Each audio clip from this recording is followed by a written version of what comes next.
let's get into the mailbag, which we've got more than enough time for this week. We had some questions from last week that we did not have time for, so we'll start off with those. And Joe Bear, regarding the quarterbacks, do you think Grimes will name Zeno as the starter but use GB like the Saints used Taysom Hill for run reads?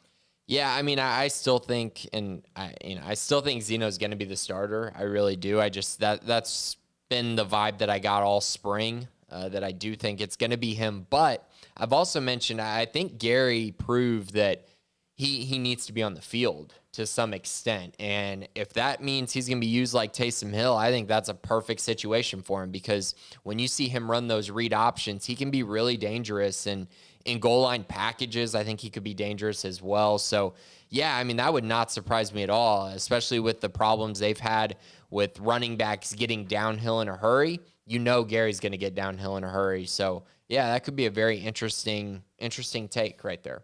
Yeah, I mean, I'd like to see it, but I need to see more from Gerry Bohanon, because I've seen way more from Taysom Hill. You know, like, I mean, we say that Gerry can get downhill, but do we really know that? Because I have barely seen this guy run, you know, and I've barely seen him throw.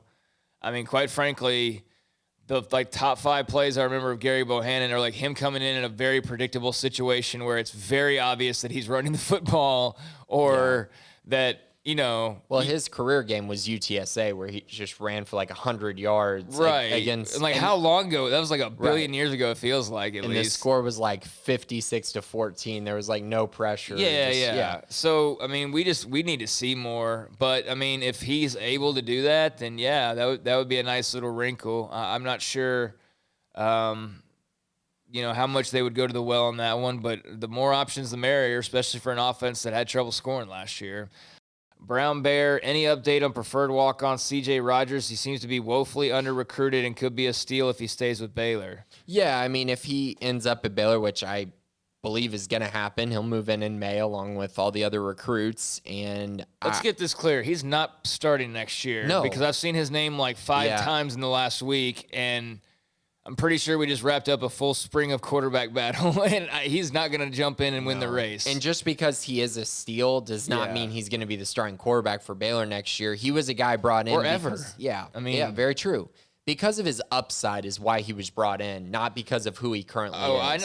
I know. There's a long way to go for CJ. And CJ, I mean, talent-wise, and you look at him, you go, that is not he should not have not been recruited. You know, schools are missing here. But I also think pump the brakes. He's not going to come in and be a true freshman starting quarterback as a preferred walk-on, in my opinion. I would be very shocked, even though I do think his upside is there. And he could be a guy who eventually competes for the job.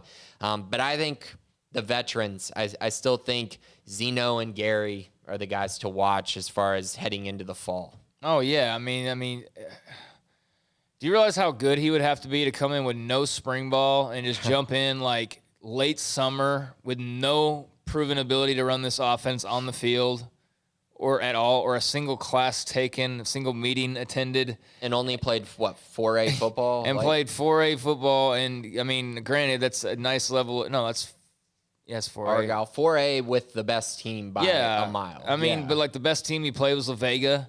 Who they beat by... Right, who's 30. You know... very talented, but still, I mean, so I don't know. I'm just trying to cut the head off of the whole, like, the backup's always the most popular guy thing, but I already see it coming, kind of like I already saw, like, whoever was hired to replace Kim Mulkey was going to get some sort of, like, is that it?